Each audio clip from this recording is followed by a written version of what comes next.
Hello soldiers, இந்த வீடியோவில் ஒரு ஸ்மால் டாபிக் பற்றி படிக்கலாம். Law of reflection.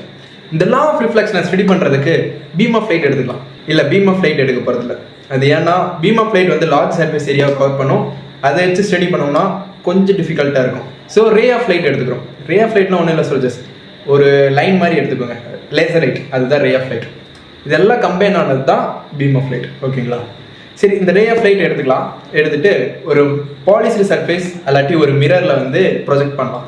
ப்ரொஜெக்ட் பண்ணோம்னா போய் ஹிட் ஆகும். ஹிட் ஆகி ரிஃப்ளெக்ட் ஆகும். இந்த லா ஆஃப் ரிஃப்ளெக்ஷன் வந்து இந்த ரிஃப்ளெக்ஷன் பற்றி என்ன சொல்லுதுன்னா, மிரர் சர்ஃபேஸ் இருக்குல்ல, அந்த சர்ஃபேஸுக்கு பெர்பெண்டிகுலராக ஒரு லைன் வந்து ட்ரா பண்ணிக்கணும். லைட்டோட ரே வந்து மிரரில் ப்ரொஜெக்ட் பண்ணுறோம்ல, அந்த ஆங்கிள் ஆஃப் இன்சிடென்ஸ் வந்து ஆங்கிள் ஆஃப் ரிஃப்ளெக்ஷனுக்கு வந்து ஈக்குவலாக இருக்குமா சோல்ஜர்ஸ். அந்த நார்மல் லைனில் வச்சு பார்த்தீங்கன்னா ஆங்கிள் ஆஃப் இன்சிடென்ட்டும் ஆங்கிள் ஆஃப் ரிஃப்ளெக்ஷனும் ஈக்குவலாக இருக்கும். இதுதான் சோல்ஜர்ஸ் லா ஆஃப் ரிஃப்ளெக்ஷன். அவ்வளோதான், வெரி சிம்பிள். ஓகே சோல்ஜர்ஸ், இந்த வீடியோ உங்களுக்கு புரிஞ்சிருந்தேன் அண்ட் பிடிச்சிருந்தேன்னா வீடியோக்கு லைக் பண்ணுங்கள் அண்ட் நம்ம சேனலுக்கு சப்ஸ்கிரைப் பண்ணுங்கள்.